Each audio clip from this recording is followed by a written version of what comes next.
Assalamualaikum warahmatullahi wabarakatuh. Nama saya Rizky Suryada Pasaragi. Kali ini saya akan menjelaskan apa itu tanah. Tanah dalam bahasa Yunani adalah pedon, dalam bahasa Latin solum, berarti bagian kerak bumi yang tersusun dari mineral dan bahan organik. Tanah sangat vital perannya bagi semua kehidupan di bumi, karena tanah mendukung kehidupan tumbuhan dengan menyediakan unsur hara dan air, sekaligus sebagai penopang akar. Menurut Hans Jenny, 1899 sampai 1992, seorang pakar tanah asal Swiss yang bekerja di Amerika Serikat menyebutkan bahwa tanah terbentuk dari bahan induk yang telah mengalami modifikasi atau pelapukan akibat dinamika faktor iklim, organisme termasuk manusia, dan relief permukaan bumi, topografi, seiring dengan berjalannya waktu. Berdasarkan dinamika kelima faktor tersebut terbentuklah berbagai jenis tanah dan dapat dilakukan klasifikasi tanah.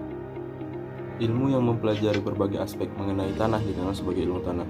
Dari segi klimatologi, tanah memegang peran penting sebagai penyimpan air dan menekan erosi, meskipun tanah sendiri juga dapat bererosi.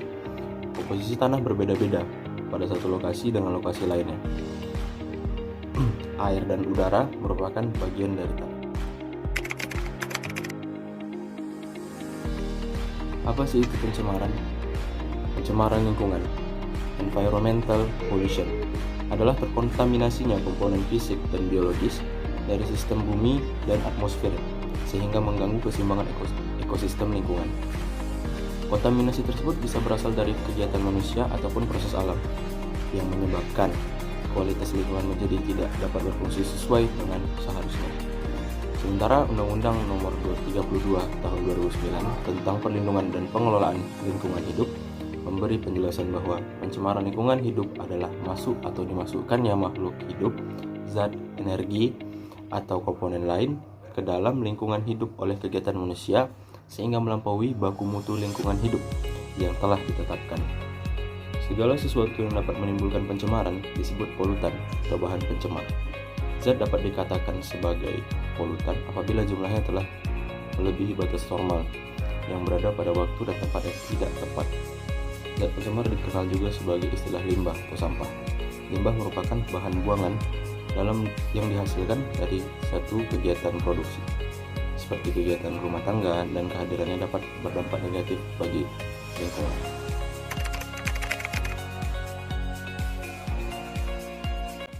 Baik, kita masuk ke contoh-contoh yang dapat menyebabkan pencemaran tanah. Yang pertama adalah bencana alam. Saat banjir, lapisan unsur hara tanah akan hilang terbawa arus air sehingga membuat tanah tersebut tercemar. Saat gunung berapi meletus, tanah akan tertutup abu vulkanik, pasir, dan material lainnya yang membuat tanah menjadi kering. Tetapi saat kembali ke keadaan normal, tanah yang tertutup tersebut akan menjadi subur. 2. Kebakaran hutan. Selain dapat menyebabkan pencemaran udara dan air, kebakaran hutan juga dapat menyebabkan pencemaran udara. Hutan yang sudah terbakar akan sulit ditanami kembali karena unsur-unsur penting dalam tanah sudah hilang, rusak, bahkan mati. Ketiga, limbah anorganik. Limbah anorganik adalah limbah yang sulit untuk diuraikan. Meskipun dapat diuraikan, waktu yang dibutuhkan sangat lama. Yang keempat adalah limbah organik. Meskipun lebih mudah diurai dan tidak membutuhkan waktu lama, limbah yang banyak berasal dari aktivitas industri kecil dan rumah tangga ini tetap saja dapat mencemari tanah. Dalam jumlah yang besar, limbah ini akan mempengaruhi pertumbuhan tanaman. Yang kelima, yang sudah jelas pastinya adalah limbah industri. Limbah industri berasal dari aktivitas industri pabrik dan aktivitas industri masyarakat sehingga jumlahnya sangat banyak. Limbah ini jauh lebih berbahaya dibandingkan dengan limbah-limbah lainnya karena mengandung zat-zat kimia yang sangat berbahaya. Yang keenam adalah limbah rumah tangga. Limbah yang disebut juga dengan limbah domestik ini berasal dari kegiatan rumah tangga seperti memasak, mencuci. Limbah tersebut akan terserap dan mencemari tanah. Yang ketujuh adalah limbah pertambangan. Kegiatan pertambangan dapat menjadi penyebab udara tercemar karena menghasilkan bajir lumpur atau limbah logam. Tanah yang tercemar oleh limbah pertambangan akan membuat tanaman yang hidup di sekitarnya mati. Yang kedelapan adalah limbah pertanian. Penggunaan pestisida dan pupuk yang berlebihan dapat menyebabkan tanah tercemar. Pestisida dan pupuk tersebut akan terserap ke dalam tanah sehingga membuat tanah menjadi tidak subur. Ini adalah komponen bahan pencemar tanah. Komponen-komponen bahan pencemar yang diperoleh dari sumber-sumber bahan pencemar tersebut di atas antara lain A. Senyawa organik yang dapat membusuk karena diuraikan oleh mikroorganisme seperti sisa-sisa makanan, daun, tumbuh-tumbuhan, dan hewan yang mati. B. senyawa organik dan senyawa organik yang tidak dapat dimusnahkan. Diuraikan oleh mikroorganisme seperti plastik, serat, keramik, kaleng-kaleng bekas, dan bekas bahan bangunan, menyebabkan tanah menjadi kurang subur. C. Pencemar udara berupa gas yang larut dalam air hujan seperti oksida nitrogen, NO dan NO2, oksida belerang, SO2 dan SO3. Oksida karbon CO dan CO3 menghasilkan hujan asam yang akan menyebabkan tanah bersifat asam dan merusak kesuburan tanah atau tanaman. Yang D. Pencemar berupa logam-logam berat yang dihasilkan dari limbah industri seperti HB, ZN, PB, CB dapat mencemari tanah.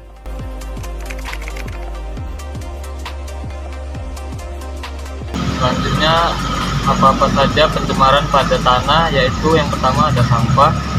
Sampah menjadi contoh pencemaran tanah yang masuk ke dalam kategori permasalahan sepele di Indonesia. Ribuan ton sampah selalu menjadi bencana yang diproduksi setiap hari.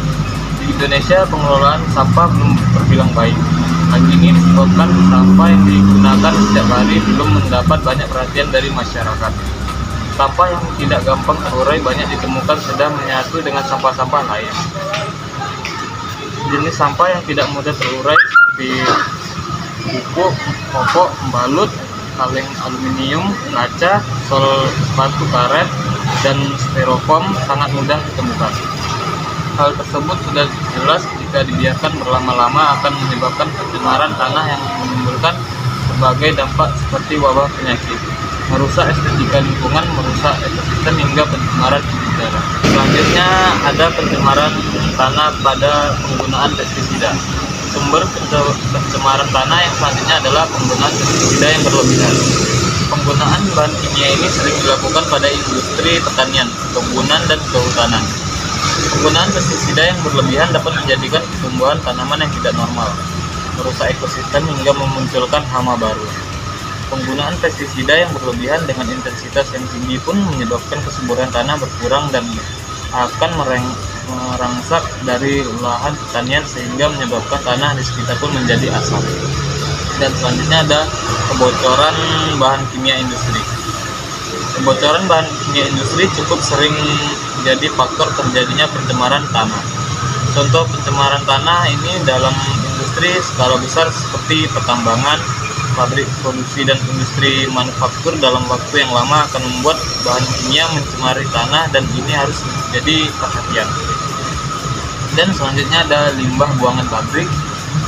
Hampir sama dengan kebocoran bahan kimia industri, namun biasanya limbah pabrik dapat langsung memberikan dampak yang terlihat jelas. Limbah padat ataupun cair dapat menyebabkan pencemaran tanah, bahkan pencemaran lainnya yang serius dan dapat merugikan banyak pihak.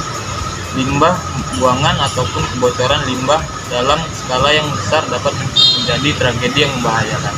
Itulah pencemaran tanah yang sering terjadi di permukaan tanah.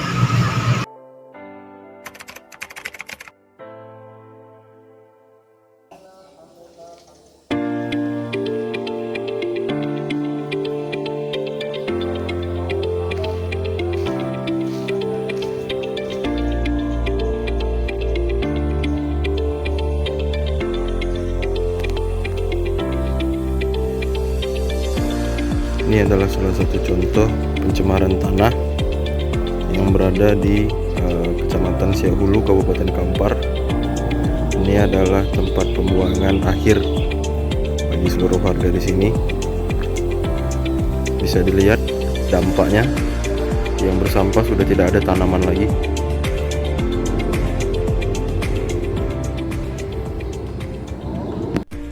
Baiklah, assalamualaikum warahmatullahi wabarakatuh. Sini saya akan membahas materi tentang komponen-komponen pencemar tanah. Apa sih komponen-komponen pencemar tanah itu? Yang pertama ada senyawa organik yang dapat membusuk karena diuraikan oleh mikroorganisme seperti sisa-sisa makanan, sisa-sisa daun, tumbuh-tumbuhan atau hewan yang sudah mati. Yang kedua senyawa anorganik dan senyawa organik yang tidak dapat dimusnahkan atau tidak dapat diuraikan oleh mikroorganisme. Contohnya seperti plastik, serat, keramik, kaleng-kaleng bekas, dan bahan bangunan, dan ini dapat menyebabkan tanah menjadi kurang subur. Tidak hanya menimbulkan bau yang tidak sedap, tumpukan sampah organik dan anorganik yang bercampur ini dapat mengancam kehidupan manusia.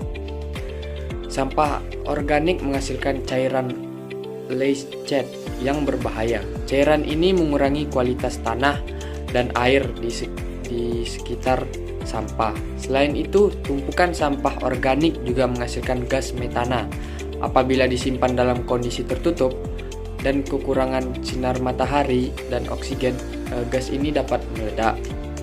Yang ketiga, pencemar udara berupa gas yang larut dalam air hujan seperti oksida nitrogen, oksida belerang, dan oksida karbon, menghasilkan hujan asam yang dapat menyebabkan tanah bersifat asam dan merusak kesuburan tanah atau tanaman. Yang keempat, pencemar berupa logam-logam berat yang dihasilkan oleh limbah-limbah industri seperti Hg, Zn, Pb, Cd dan dapat merusak tanah. Yang kelima, zat radioaktif yang dihasilkan dari PLTN, reaktor atom, atau dari percobaan lain yang menggunakan atau menghasilkan zat radioaktif. Nah, maka dapat disimpulkan bahwa pencemar tanah mempunyai hubungan erat dengan pencemaran udara dan pencemaran air. Sumber pencemar udara dan sumber pencemar air pada umumnya juga merupakan sumber pencemar tanah.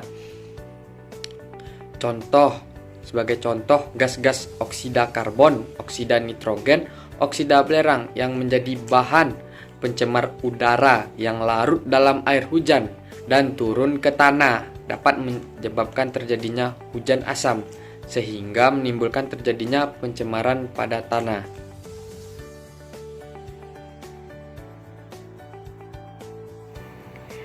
Baiklah, saya akan menjelaskan dampak pencemaran tanah dan solusinya.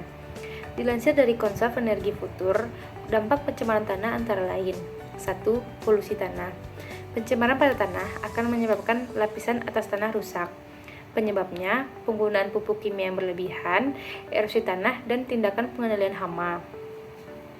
Polusi tanah berakibat pada hilangnya lahan subur untuk pertanian, berkurangnya tutupan hutan, dan berkurangnya makanan ternak yang digembalakan. Selain rusaknya tanah, polusi tanah juga menyebabkan hilangnya humus, air tanah menjadi beracun, dan lainnya. 2. Perubahan pola iklim. Efek pencemaran tanah sangat berbahaya, menyebabkan hilangnya keseimbangan ekosistem. Tanah tercemar secara langsung atau tidak langsung akan mengaruhi pola iklim. Masalah yang dihadapi adalah peningkatan suhu, aktivitas cuaca yang tidak pada musimnya, hujan asam, dan lainnya. 3. Dampak negatif ke lingkungan. Ketika penggundulan hutan dilakukan, maka tutupan pohon terganggu lalu menyebabkan ketidakseimbangan yang curam dalam siklus hujan. Siklus hujan akan terganggu dengan berkurangnya tutupan hijau. Pohon dan tanaman membantu menyeimbangkan atmosfer. Terganggunya keseimbangan tersebut menyebabkan pemanasan global, efek rumah kaca, curah hujan tidak teratur, dan banjir bandang dan lainnya. 4.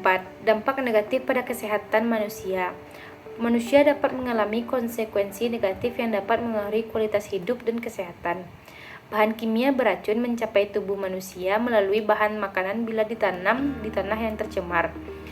Bila terpapar limbah dari air yang tercemar dan tanah yang terkontaminasi polutan, manusia dapat terkena gangguan pernafasan, penyakit kulit, hingga kanker. 5. Sebabkan polusi udara. Tempat pembuangan sampah di kota semakin penuh karena peningkatan limbah sehingga menyebabkan bau tidak sedap. Pembakaran sampah dan limbah berakibat adanya polusi udara. Tempat pembuangan sampah juga menjadi rumah bagi hewan hama seperti tikus yang dapat menularkan penyakit ke manusia. 6. Dampak negatif pada satwa liar. Tanah tercemar mengakibatkan hewan-hewan terpaksa menjauh ke wilayah baru untuk mencari makanan tempat berlindung. Hewan-hewan menghadapi risiko mati bila tidak berhasil menyesuaikan diri. Akibatnya beberapa spesies berada di ambang kepunahan. Pembuangan bahan kimia darat juga berbahaya bagi ekosistem sebab dapat dikonsumsi hewan dan tanaman sehingga masuk ke dalam ekosistem. Proses ini disebut biomagnifikasi dan merupakan ancaman serius bagi ekologi. 7. Peningkatan risiko kebakaran. Kondisi kering yang diciptakan polutan di tanah justru mempermudah terjadinya kebakaran hutan. Api dapat tumbuh membesar dengan cepat karena kondisi kering dan pelebaran lahan yang tercemar. 8. Mengganggu aktivitas wisata. Sebuah daerah akan kehilangan daya tarik bila tempat pembuangan sampah tidak dikelola dengan baik. Akibatnya, pemerintah daerah setempat akan kehilangan pendapat. Solusi pencemaran tanah. Untuk mengurangi pencemaran tanah, beberapa upaya yang dapat dilakukan antara lain. 1. Membuat orang sadar akan konsep reduce, mengurangi, reuse, gunakan kembali dan recycle daur ulang. 2. Mengurangi penggunaan pestisida dan pupuk dalam kegiatan pertanian. 3. Buang sampah dengan benar dan tidak membuang sampah ke tanah. 4. Beli produk yang biodegradable. 5. Lakukan berkebun organik dan makan makanan organik tanpa menggunakan pestisida. 6. Buang sampah ke tempat pembuangan yang jauh dari area pemukiman.